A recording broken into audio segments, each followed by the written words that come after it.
Posso ouvir um amém da igreja? Glória a Deus. Meus irmãos, é uma bênção estar aqui com os irmãos mais uma vez. E antes de darmos início à nossa pequena meditação, vamos abrir a Bíblia, amém? João capítulo 4.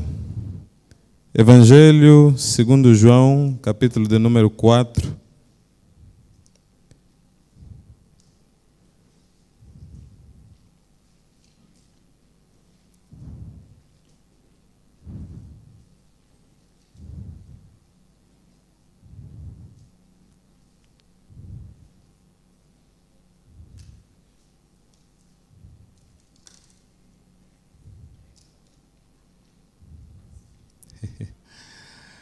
A verdade é que parece que João 4 não quer sair daqui, né?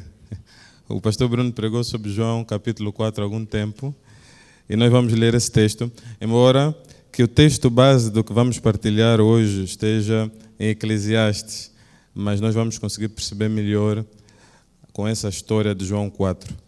Mas Eclesiastes 7:29 também estará conosco hoje. Então, João capítulo 4, nós temos pouco tempo. Portanto, eu vou ler apenas os versículos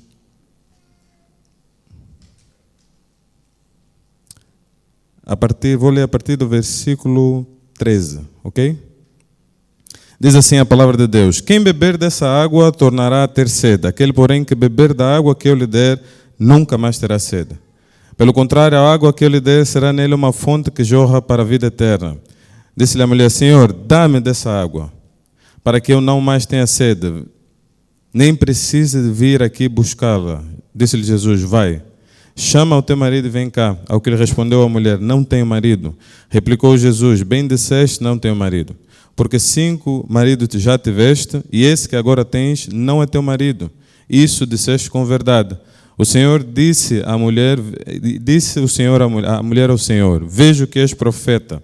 Nossos pais adoravam nesse monte, vós, entretanto, dizeis que é em Jerusalém o lugar onde se deve adorar. E disse-lhe Jesus: mulher, podes crer-me que a hora vem, e agora é, quando nem nesse monte, nem em Jerusalém adorareis ao Pai. Vós adorais o que não conheceis, nós adoramos o que conhecemos, porque a salvação vem dos judeus. Mas vem a hora, e já chegou, em que os verdadeiros adoradores adorarão o Pai em espírito e em verdade, porque são esses que o Pai procura para seus adoradores. Deus é espírito, e importa que os que o adorem em espírito e em verdade. Eu sei, respondeu a mulher, que há de vir o Messias, chamado Cristo. Quando ele vier, nos anunciará todas as coisas. Disse-lhe Jesus: eu o sou que falo contigo. Nesse ponto chegaram os seus discípulos e se admiraram que estivesse falando com uma mulher. Todavia, nenhum lhe disse: que perguntas ou por que falas com ela? Quanto à mulher, deixou o seu cântaro, foi à cidade e disse àqueles homens: vinde comigo, vede, um homem que me disse tudo quanto tenho feito. Será porventura o Cristo? Saíram, pois, da cidade e vieram ter com ele.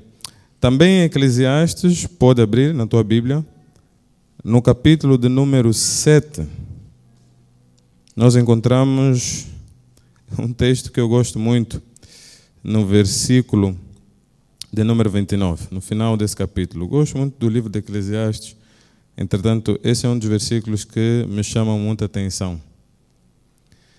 E diz assim a palavra de Deus: eis que tão somente encontrei algo, que Deus fez o homem reto, mas ele se meteu em muitas astúcias. Há outras versões que vão dizer: ele se meteu em muitas invenções. Outras vão dizer: ele inventou muitas coisas. Eu gosto muito desse texto. E o título da mensagem é: não inventa, adora só a Deus. Fala com 3 irmãos e diz assim: não inventa, adora só a Deus. Fala com 3, pelo menos 3, mas prega mesmo, faz aquela cara séria. Não inventa, irmão. Não inventa. Adora só a Deus. Posso ouvir um amém? Amém. Então nós temos aqui um grande desafio da parte de Deus. O desafio de entrarmos para um ambiente de adoração. A verdade é que a adoração já não é uma coisa natural. Em função do pecado, a terra foi maldita e amaldiçoada, e nós temos uma configuração muito diferente do que seria o normal em Gênesis, por exemplo. Entretanto, essa configuração nos remete ao pecado aberto em toda a terra e uma dificuldade de nós nos posicionarmos numa relação plena com Deus. O grande desafio que nós temos nos nossos dias não é um desafio do ponto de vista financeiro, não é um desafio emocional, mas ele é um desafio espiritual. O grande desafio não é entendermos o caminho das emoções, aonde é que ele começa, os circuitos neurais, para conseguirmos alterar comportamentos nocivos ou maus hábitos. Isso é uma parte.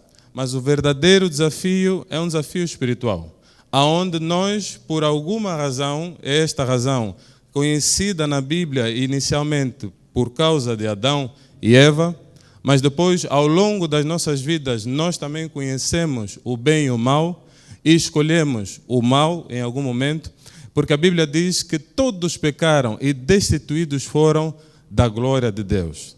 E também vai dizer que o salário do pecado é a morte. A condenação estava à porta da minha e da tua vida. Nenhum escapa. Deus encerrou todos debaixo da desobediência para com todos usar de misericórdia. Esse é um trabalho de Deus. Nós não vamos conseguir mudar isso. Então ninguém vai conseguir bater no peito e dizer: eu não tenho pecado. Quem fizer isso, diz João, faz de Deus mentiroso. Aquele que disser que não tem pecado, faz de Deus mentiroso. Todos pecamos. E todos pecamos, de certa forma, ainda continuamos a falhar. O apóstolo Paulo ratifica isso, o apóstolo Pedro fala disso, Tiago fala disso. Então, aquilo que eu não gosto é o que eu faço. Muitas das vezes nós fazemos aquilo que já não queremos fazer, já não faz parte de nós, já entendemos, mas continuamos a ter aquela atitude, porque não fomos livrados ainda da presença do pecado. Mas eu creio, tão certo como vive o nosso Deus, que nós iremos para aquele lugar onde a presença do pecado, do diabo, dos demônios, vai ser completamente extirpada. Posso ouvir um amém na igreja? E esse é o dia em que nós subiremos aos céus e não teremos mais a possibilidade de pecar. Nem estará exposto para nós mais essas tentações. Mas enquanto não, nós estamos aqui. E, de fato, com uma caminhada que precisa perseverar até o fim. A Bíblia diz: aquele que perseverar até o fim, dar-lhe-ei a coroa da vida. Aquele que perseverar até o fim, dar-lhe-ei as chaves da vida. Então nós vamos ter que entrar nesse lugar mediante perseverança. Se as trevas se espalharam, a Bíblia diz que brilhou uma luz e o povo que estava em trevas viu a luz. No mesmo capítulo, que é Isaías, capítulo 9, ele vai dizer que um filho nos nasceu, um menino nos nasceu, um filho se nos deu. O nome dele era Emanuel. Posso ouvir um amém? Nós recebemos a salvação por meio de Cristo Jesus. Se por um lado o mundo está em trevas, a luz brilhou. E nós não precisamos ficar mais em trevas. Existe luz suficiente em Deus para nós sairmos dos desafios de uma vida pecaminosa e entrarmos para a liberdade de uma vida em Deus. Há luz divina suficiente para nos iluminar e orientar. O desafio que nós temos aqui é a percepção disso. E nós temos a ideia de que vamos levar a vida de acordo com a sociedade que nós temos. Como é que vou trabalhar? O que é que dá dinheiro? Dá dinheiro em engenharia, então vou estudar engenharia. Dá dinheiro em medicina, vou estudar medicina. Como é que funciona a vida de casal? Na vida de casal, conheço uma moça, se gostares dela, se o teu coração bater, então vai lá e casa. Então nós vamos aprendendo um modus operandi próprio da sociedade em que nós vivemos e nos adaptamos a ele, porque estamos a perceber que é assim, e vamos tendo a nossa prática de vida. Mas é mediante a orientação divina que nós devíamos nos direcionar. Não necessariamente há um pensamento moldado na sociedade, ou nem sequer algum ensino que tenhamos recebido. E o grande desafio é a percepção de quem é que nós somos. Quem é que nós somos? Depende de quem Deus é. Não depende da sociedade em que estamos inseridos. Não depende do ensino que nós recebemos. Não depende sequer da minha interpretação de mim mesmo. Mas depende de quem Deus é. E consertar isso é o princípio para a iluminação espiritual. Mas a Bíblia diz, em João capítulo 4, que nós lemos, que Deus é Espírito. Alguém diga assim, Deus é Espírito. Está fraco, igreja. Diga, Deus é Espírito. É o universo? Diga, não. Deus é Espírito. Deus é uma energia? Diga, não. Deus é uma estátua? Diga, não. Deus é? Mas o entendimento da espiritualidade está distante de muitos de nós.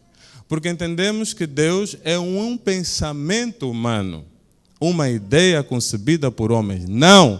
Deus é Espírito. Vivo, poderoso, eterno.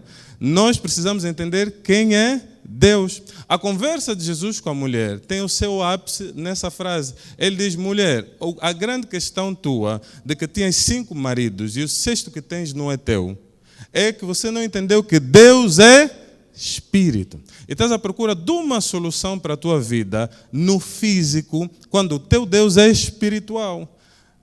Só que as escolas da espiritualidade encerraram o ensino espiritual e só ensinam carnalidade. Então nós não vamos aprender que Deus é Espírito e que a nossa maneira de seguir vai ser espiritual, pelo menos deverá ser, porque nós não temos mais um lugar para ver isso. Mas graças a Deus que Cristo Jesus se apresenta em nossa vida quando menos esperamos, porque a mulher não fez cálculos que ia encontrar o Messias no poço de Jacó.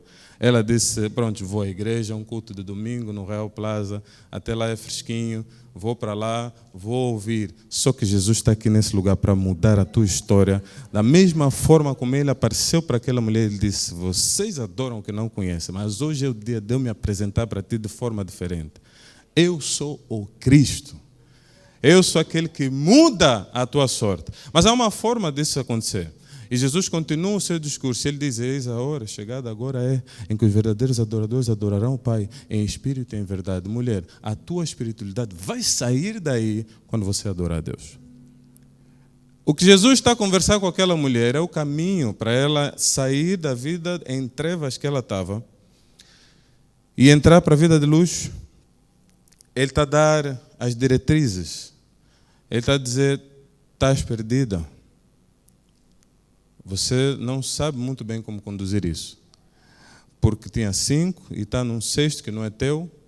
Se esse padrão não for quebrado, provavelmente vai para um 7º, vai para um 8º. A maneira como estás a fazer a gestão disso não está boa, mulher. Mas há um caminho melhor para ti. É o caminho da adoração. E esse caminho, ele vem para pessoas como tu. Porque Jesus já tinha sido exposto a muitas pessoas, mas ele não se apresentava como Cristo. E é engraçado que esse texto me chama muita atenção, porque a primeira vez que eu li, me chamou a atenção isso. Porque ele não diz, eu sou o Cristo. Ele diz isso para esta mulher, porque a mulher foi sincera do coração. Mediante a palavra que ela recebeu da parte de Deus, ela não resistiu. Quando nós recebemos uma palavra da parte de Deus, às vezes vamos a um lugar, abrimos o YouTube, ou então abrimos a Bíblia para falar e Deus fala conosco, só que nós resistimos. Começamos a tentar arranjar subterfúgio. Então Deus diz assim, olha para ele e diz, tem 5 maridos e o 6º não é teu. Alguém faz um cálculo, diz assim, não é bem um profeta, porque eu até tive 6 namorados, não é 5, são 6. Então essa palavra não é tão de Deus assim, não é... Olha, até é, mas não é bem isso que estás a falar. Só que não abrimos o coração para dizer, isso é de Deus para a minha vida. Alguém chega e diz assim, larga o bendito álcool. E diz assim, mas também não é bem assim. Vou largar o álcool, eu posso beber um bocadinho. Se beber um bocadinho não é pecado. Mas tu sabes que há um histórico familiar enorme. O avô foi bêbado, o pai foi bêbado, os tios são bêbados, os irmãos são bêbados. E Deus está a lhe dizer, larga o álcool. Mas ele está a tentar calcular uma forma de permanecer no mesmo lugar, mas a palavra de Deus, quando entra num coração sincero e diz, eu tenho que sair daí, vejo que és profeta, essa palavra veio de Deus. Então a pessoa não cria muitas justificativas para aquilo que lhe está a ser dito. Tem alguém comigo nessa igreja? Então não cria subterfúgios, Não inventa.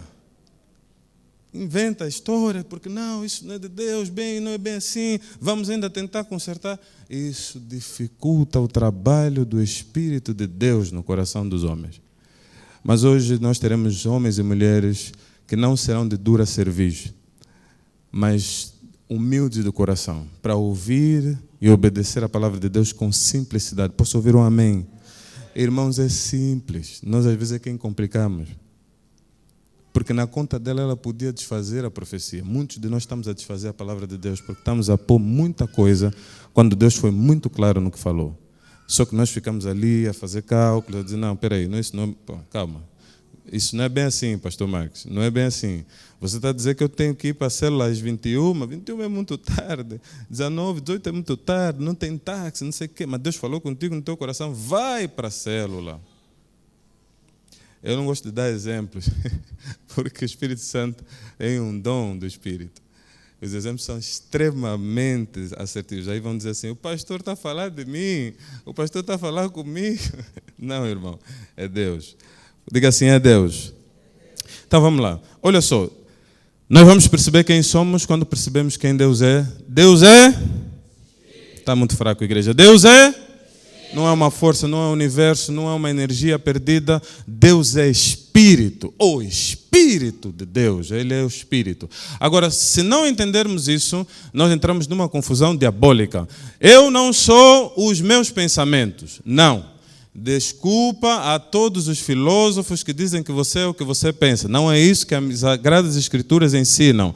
Eu sou Espírito criado por Deus, é isso que Deus criou. Deus não criou um pensamento em Gênesis, Deus criou um homem, formou do barro e soprou o Espírito dentro dele. Depois vieram os pensamentos, fazem parte do homem, não são a essência dele. Quando Deus nos cria, Ele não cria pensamentos, Ele cria um homem e os pensamentos fazem parte de nós e são dominados por nós em nome de Jesus. Os pensamentos não nos dominam, somos nós quem dominamos os nossos pensamentos, assim deverá ser. Então a coordenação da minha mente não é propriamente uma coisa que eu não consiga fazer. Eu posso não coordenar os 60 mil pensamentos que vêm na cabeça, mas aqueles que eu vou me apegar a eles para continuar a pensar, sobre esses eu tenho autoridade. E o controle deve vir. E se não tiver a conseguir fazer isso de forma natural, há ajuda do Espírito de Deus. Porque o domínio próprio é um fruto do Espírito. O ser humano que está com o Espírito de Deus, ele começa a ter domínio próprio, inclusive sobre seus próprios pensamentos. Então eu não sou o que eu penso. Eu também não sou o que eu digo. Não, mas nós somos o que dizemos. Quem disse isso? Isso não é bíblico. Algum ser humano pode ter dito muitas coisas erradas, mas ele ainda é criatura de Deus. E a cruz de Cristo ainda serve para ele. Se consertar a boca dele, ele ainda vai servir a Deus. Porque mesmo um que matava cristãos se torna o maior evangelista que podia se ter na sua época. Então, nós não somos o que dizemos, mas nós podemos alterar a palavra que está na nossa boca quando nós decidimos. Alguém está comigo nessa igreja? Então vai dizer assim, se eu não sou o que penso, se eu não sou o que digo, então também automaticamente eu não sou o que eu faço. Porque vai dizer assim, ele é um bandido. Não, ele está bandido. Mas se a glória de Deus lhe encontrar numa esquina, alguém está entendendo o que estou a dizer? Ele está bandido, é o estado dele. Não é. Também não somos o lugar onde nós estamos. E prestem bastante atenção. Estar na igreja não me faz crente. Assim como estar com os bandidos não me faz bandido. Porque posso ser um emissário de Deus para acabar com aquela bandidagem. E alguns de nós estão a ser enviados para ficar no meio dos bandidos, seja no trabalho, seja na escola, seja na faculdade. Só que temos tanto medo porque não percebemos que o que está em nós é maior que o que está no mundo, porque nós fugimos dos lugares onde Deus está a nos enviar. Mas deixa eu te dar uma palavra nessa manhã. O que está em ti é maior que o que está no mundo. Você não é o lugar onde você está. Você é filho de Deus, cheio do Espírito Santo. Mas se eu não percebo a espiritualidade da coisa, porque isso é tudo muito natural, então, aqui onde eu estou, eu sou a média das 5 pessoas que mais convivem comigo, em parte. Mas há um Daniel no meio de uma Babilônia, E a Babilônia transformada por causa do que estava em Daniel. Alguém está a perceber o que eu estou a dizer? Está na hora de consertarmos, irmãos, algumas coisas que não estão bem no nosso entendimento de quem nós somos. Sim, a Bíblia diz para não sentar na roda dos escarnecedores. Mas a mesma Bíblia está consciente que um ser humano cheio de espiritualidade verdadeira, não a religiosidade falsa, a espiritualidade verdadeira que flui de uma vida de adoração, em que esse ser humano está cheio de Deus e não está cheio de palavras religiosas. Alguém está a perceber o que estou a dizer? Ele está cheio de Deus e, portanto, o amor está nele. E vai se ver alguém que está cheio de Deus, irmão. Vai se ver. Não é possível que uma pessoa ora 12, 14 horas, sai da oração porque estava com Deus e depois sai da oração porque está aí mentir ou está aí fazer, ou não perdoa, o coração dela não perdoa. Como é que é possível? Está com qual Deus? Esse eu não conheço. O Deus que eu conheço, irmãos, quando eu me prostro diante de Deus, é um eclipse lunar me encontrar a chorar. Um evento raro. Mas diante de Deus, eu me lembro a última vez que eu chorei por eventos assim normais, a última vez que eu chorei foi em 2006, quando meu pai faleceu. Chorei naquele dia. Chorei um dia. No dia seguinte, consolei os que estavam a chorar. Naquele dia chorei um dia, fiquei a chorar o dia todo. Hoje vou ter luto. Foi um choro intencional. Não, agora deixa-me chorar. Mas primeiro levamos o pai para um lugar. E quando ele ficou lá, disse, agora eu vou chorar. Aí chorei, chorei. Dia seguinte fiquei de pé e disse, vamos seguir. Mas é raro. Agora, se eu estiver na presença de Deus, irmãos, começa a cair. Porque o amor de Cristo me constrange. É difícil, amados, entrar no amor de Deus, entrar na presença dEle, naquele lugar da adoração, e não ser constrangido pelo amor de Deus. Porque eu percebo quantos livramentos, quanto cuidado Deus tem com a minha vida. Não apenas isso, eu percebo as dores de Deus. O que Ele sente na nossa geração. Então nós vamos com muitas petições a Deus. Mas eu fui ensinado por um pastor, chama-se Pastor Alan. Ele disse, muda as tuas orações, Deus vai mudar a tua história. Ele diz assim, entra no lugar da adoração não a pedir a Deus, mas a perguntar o que queres, o que precisas. Eu achei aquilo interessante, então comecei a praticar. Era novo. E o certo, irmãos, é que nós nunca vamos ver Deus tão comprometido conosco como quando nós nos dispusemos para fazer o que Ele quer. E dizer assim, Senhor, o que tu precisas? Mais bem-aventurado é dar do que receber. Entrega-te a Deus. Chega lá e diz, Senhor, o que tu precisas?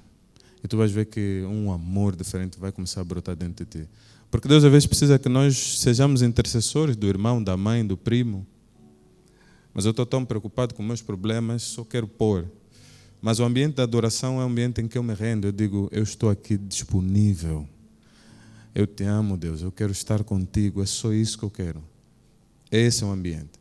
Então, se nós percebermos quem somos, e esse concerto estiver dentro de nós, não vamos precisar ter 5 maridos para depois pular para um 6º. E ficarmos confusos, porque não só a minha ação é confusa, mas eu moro no meio dos samaritanos que também estão todos confusos na sua fé. E Jesus não ia para ali. Jesus estava a sair da Judeia para a Galileia, mas ele passa por Samaria, porque geograficamente não tinhas como fazer esse caminho sem passar por ali. E é interessante, porque se ele não era a intenção de Jesus, ele faz uma das coisas que não faz em nenhum outro lugar. Ele revela-se como Filho de Deus e traz solução para o povo que está em trevas entrar na luz. Ele cita em parábolas Isaías e ele está a trazer a mesma consciência. Mas aí pulamos daquilo que é o nosso entendimento de quem nós somos, porque entendemos quem somos quando entendemos quem Deus é, e passamos para a obra de Deus, tá? Então, se por um lado nós temos que entender quem Deus é, vai nos dar uma clareza de quem nós somos, e nós somos filhos de Deus. Repete isso comigo, diga assim, nós somos filhos de Deus. Fala na primeira pessoa, eu sou filho de Deus. Essa é a tua marca, meu irmão. Então, não vamos nos desviar disso, e Jesus traz muitas soluções para nós chegarmos a esse entendimento. mas é isso que nós somos em essência. Tudo que pensamos vem depois, tudo que sabemos vem depois. O nosso nome vem depois. Eu não sou o meu nome. O meu nome é só a forma como me chamam. O nome pode mudar. Eu continuarei a ser, na essência, quem eu sou. Antes que te formasses no ventre da tua mãe, eu te conheci e te designei por profeta às nações. Deus tinha intimidade com Jeremias antes que ele tivesse nascido. É um princípio que nos dá a clareza de que nós não somos, e a palavra intimidade é a mesma que é usada que Adão conheceu Eva. Antes que te formasse, eu te conheci. Eles tinham intimidade como relação sexual. Adão conheceu Eva. Conversaram, falaram. Deus conversava com Jeremias, falava com ele, comungavam, corriam, brincavam, antes que ele nascesse no ventre da mãe dele. Na eternidade vos gerei. Então nós fomos gerados na eternidade. Antes de sabermos quem somos, Deus já sabia quem nós éramos. E a verdade é que a pessoa original do Fernando Costa, nem eu conheço, nem a minha mãe conhece, nem o meu pai conhece, só Deus conheceu. Porque nascido de mulher, depois tive contato com o pecado. Esta versão está deturpada. Mas a versão original, Deus conheceu na eternidade, antes de eu me formar no ventre da minha mãe. E quando eu venho ao ventre da minha mãe, escuta, quando eu venho ao ventre da minha mãe, a versão que vem já não é a principal. Agora, como ele conhecia a versão original, ele diz, eu morro por ele, porque ele é bom.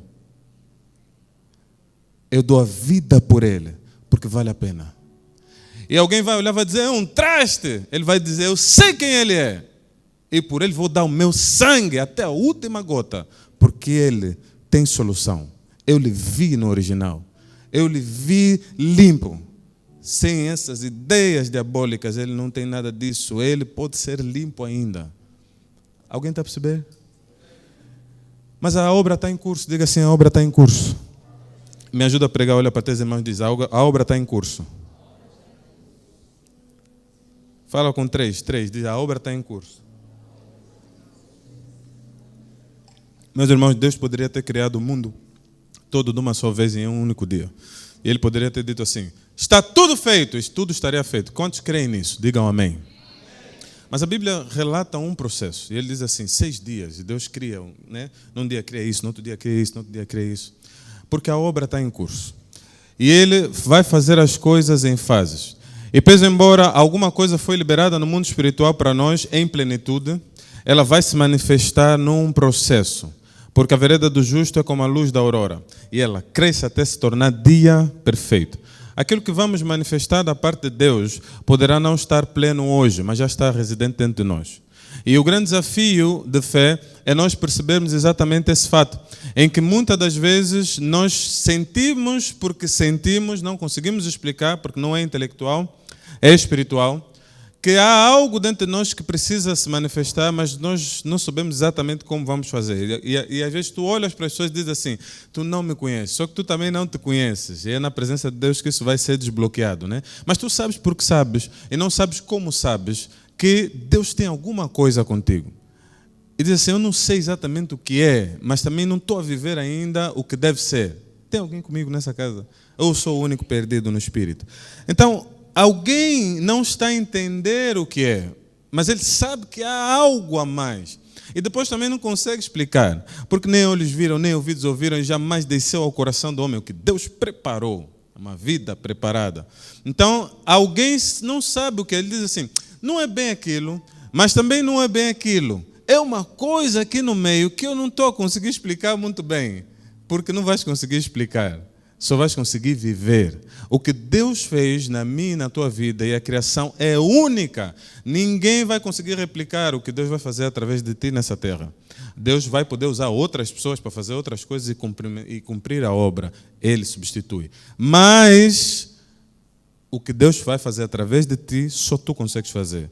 Agora, para perceber isso e entender que, embora eu não esteja naquele estágio mais maduro, eu ainda posso ser útil para Deus, é uma dádiva. E isso é fruto de gratidão no coração.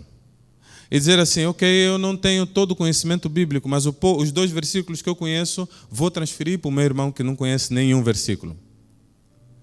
Ok, talvez eu não tenha todo o dinheiro ainda do mundo necessário, né? Os trilhões de dólares não estão na minha conta para que eu comece a fazer a obra, mas aqueles 2.000 kwanzas que eu tenho, vou ainda tirar lá 200 para ajudar e depois os 1.800 vou fazer outra coisa. Alguém está a perceber o que estou a dizer? Então a obra está em curso. Esperar a obra terminar para ser feliz e agradecer a Deus é um erro. Mas no primeiro dia, quando Deus terminou a obra, a Bíblia diz, e viu Deus que era bom. Mas como se ainda não acabou? Já é bom, mesmo sem ter acabado. E o grande desafio da percepção é nós estamos à espera que as coisas terminam para serem boas, mas Deus faz coisas boas todos os dias. Até a obra ser terminada, aqueles dias todos estão a acontecer boas coisas. E se houver um coração grato, a obra não terminou, vai dizer assim, e é bom o que Deus fez. Então alguém não chegou no nível de espiritualidade que precisa chegar, mas até onde tu chegaste, diga assim, é bom. Alguém não chegou no nível de relacionamento conjugal que tem que ter, mas diga, até onde eu cheguei é... Porque as lutas também são boas, são de Deus. Então, sem lutas, nós não conseguimos perceber. Alguém só percebe o valor da comida quando tem fome. O valor da luz está nas trevas. Porque se tivesse escuro, alguém está a dizer, aqui, alguém diz assim, aqui tem pouca iluminação, apaga só tudo, depois acende de novo, vai ver a felicidade dele. Vai dizer, ainda bem, está claro. Alguém só valoriza a saúde quando está doente, irmão.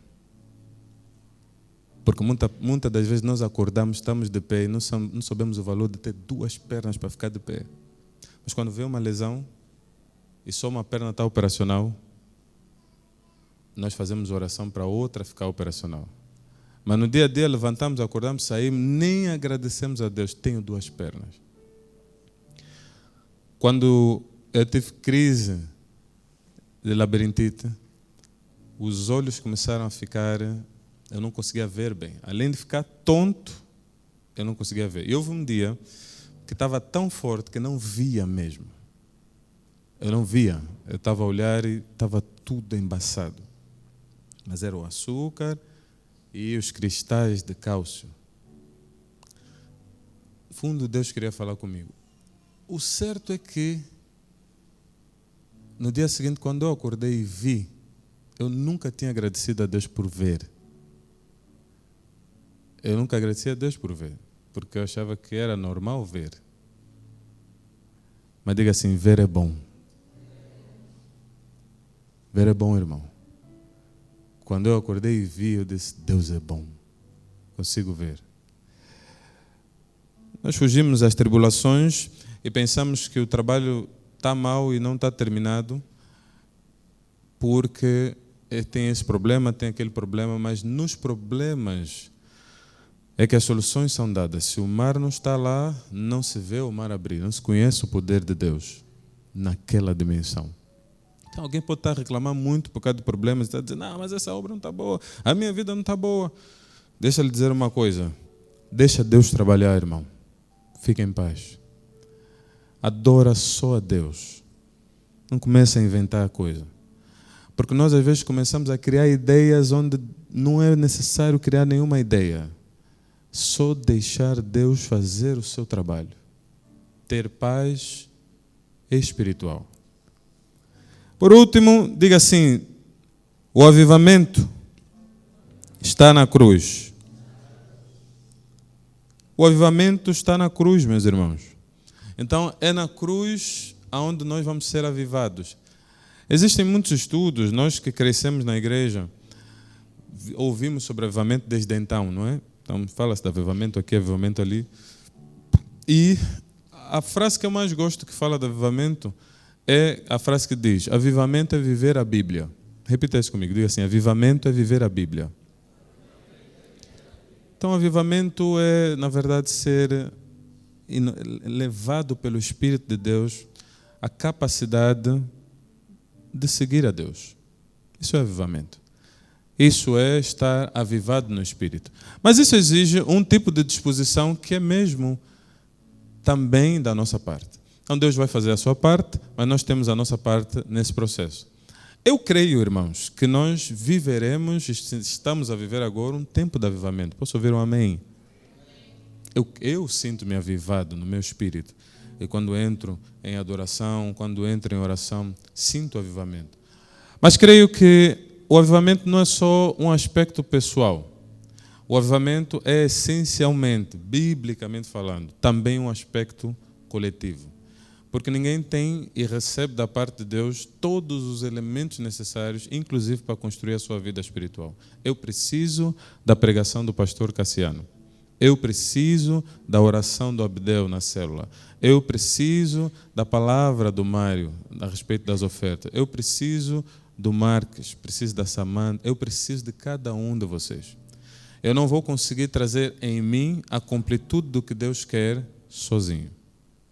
Então, o avivamento, embora seja um aspecto de um encontro individual com Deus, a expressão máxima do avivamento se dá no ambiente coletivo. E a individualidade em alta na nossa geração, às vezes não nos permite estarmos comprometidos com a geração de um avivamento coletivo. E eu penso assim, eu já tenho toda a espiritualidade que preciso, então eu estou avivado o suficiente para até 2050, tenho avivamento, então está tudo bem. Os irmãos que se virem, cada um vai orar e tal. Mas nós temos tido um compromisso de gerar esse avivamento. Aqueles, por exemplo, que estiveram aqui na sexta-feira, tivemos um período de oração, concentrados na oração, sem nos distrairmos. Ali o avivamento vai sendo gerado em nós, né? O avivamento, conforme eu disse, ele está na cruz. E ele vai ser gerado mediante as feridas, né? Então, a conversar com a Cássia, ela diz assim, o avivamento é a resposta à adoração em meio às feridas. Aquilo me remeteu à cruz de Cristo, porque é pela cruz que nós fomos avivados. É pelos ferimentos de Cristo que nós recebemos a vida de Deus. Alguém está a entender o que estou a dizer? Então, o avivamento, ele está na cruz do ponto de vista de que na cruz do Calvário, Jesus liberta toda a humanidade e nos aviva, nos traz vida de novo. Mas também de que cada um de nós individualmente, eventualmente tem a sua cruz e a parcela de coisas que vai ter que abrir mão para gerar um avivamento a nível pessoal, a nível familiar e na extensão do que Deus quer fazer. Portanto, eu não sei exatamente o ponto em que nós nos perdermos e ao invés de buscarmos só a Deus e adorarmos ao Senhor, e naquele lugar da adoração sermos avivados, nós começamos a inventar muitas coisas, a fazer muitas atividades, a nos perdermos daquilo que é o plano e o propósito de Deus para as nossas vidas. Mas esse é um dia de um concerto de alianças nessa casa. Posso ouvir um amém? Esse é um dia em que nós retomamos ao lugar original, que é o lugar da adoração. Nós precisamos adorar a Jesus. E hoje, não por acaso, chamado Domingo de Ramos, né? Aquele momento em que celebramos a entrada triunfal de Jesus, não tão triunfal, parece um homem montado num jumento, não é uma cena de Hollywood, né? Digna daquela coisa de um rei em cima de um cavalo e tantos cavalos à sua trás. Ele não vem nessa figura, é uma coisa assim meio pitoresca, sem muita expressão, mas era ali que estava a residir a grande transformação da humanidade. E é incrível que, em resposta àquele movimento muito estranho, o povo gritava: Hosana, bendito que vem em nome do Senhor. Receberam o Cristo para salvar a humanidade com essa música, né? Um cântico, os gritos que eles faziam, e ramos de palmeiras, diz a palavra de Deus, eles levantavam e faziam aquele gesto, e foi um gesto profético, porque assim como eles receberam Jesus, a toda a humanidade vai ter que recebê-lo também, porque ele virá e virá para nos salvar. O mesmo Jesus que entrou naquele dia em Jerusalém, naquele lugar, é o mesmo que vai entrar e rasgar os céus e descer de novo para estabelecer o seu reino sobre tudo e sobre todos. E a igreja santa, gloriosa, vai recebê-lo e dizer: Senhor, vem. Bendito que vem em nome do Senhor. É uma projeção do que vai acontecer lá na frente, aquilo que aconteceu lá, está descrito, Mateus capítulo 21. Se nós nos atermos àquilo que é a palavra de Deus, vamos conseguir perceber no que aconteceu em João capítulo 4, exatamente a ideia de Jesus a respeito da cura e da iluminação dos homens. Então, em João capítulo 4, nós temos uma mulher perdida, que também simboliza a humanidade, e um direcionamento do Messias que se apresenta como Messias, da mesma forma que se apresenta ao entrar em Jerusalém. Porque ele diz, agora vou, agora é a minha hora. Mas antes disso não tinha feito, a não ser para aquela mulher. E ele diz assim, é chegada a hora e agora é em que os verdadeiros adoradores adorarão o Pai. Adorarão com instrumentos. Não, diz assim, em espírito. Diga com fé, em espírito. A adoração tem que ser feita em espírito. Em espírito. Não é só uma questão vocal, irmãos. É espiritual. É quando abrimos o nosso coração e dizemos, eu estou aqui por completo. Entramos naquele lugar, aí sim. A adoração é o veículo de cura e de transformação. O principal, o maior, o mais poderoso. Podemos impor as mãos sobre as pessoas, mas nada é mais poderoso do que um ser humano que entra na adoração. E nada é mais poderoso do que um grupo que adora juntos. Em meio aos louvores do seu povo, o Senhor habita. Então a habitação de Deus, e obviamente a saída dos demônios está nos louvores, na adoração. O que Jesus está a transferir para aquela mulher é o mesmo ensino que nós conseguimos ver a ser repetido.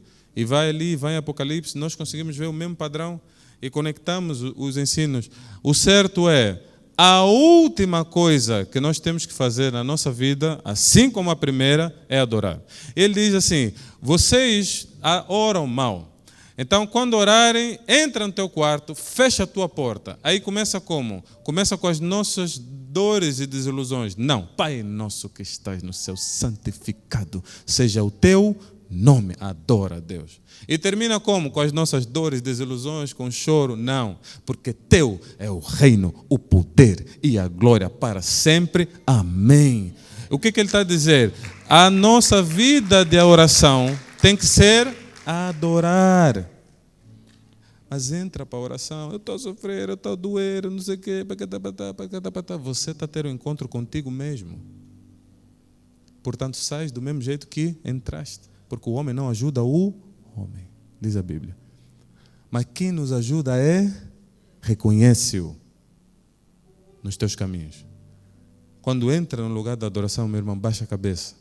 Diz, Senhor, és tu quem está no céu. Os teus problemas vêm no meio da conversa, se vierem. Se não vierem, está tudo bem. Deus tem consciência das tuas dores. Não se apressa em falar das tuas coisas para Deus. Ele sabe melhor do que tu. Deus tem mais conhecimento dos teus problemas do que tu. Posso ouvir um amém? Alguns estão com dúvida. Alguns têm dúvida. Irmão, Deus sabe os contornos do trabalho do diabo para te destruir. Contornos que você não está a conhecer. Mas Ele sabe todos os meandros. Não tenha pressa. Se apresse em adorar a Deus. Se apresse em entrar naquele lugar com o Espírito, em Espírito, para adorar ao Senhor. Porque senão não estamos a fazer nada. Fica de pé nessa manhã.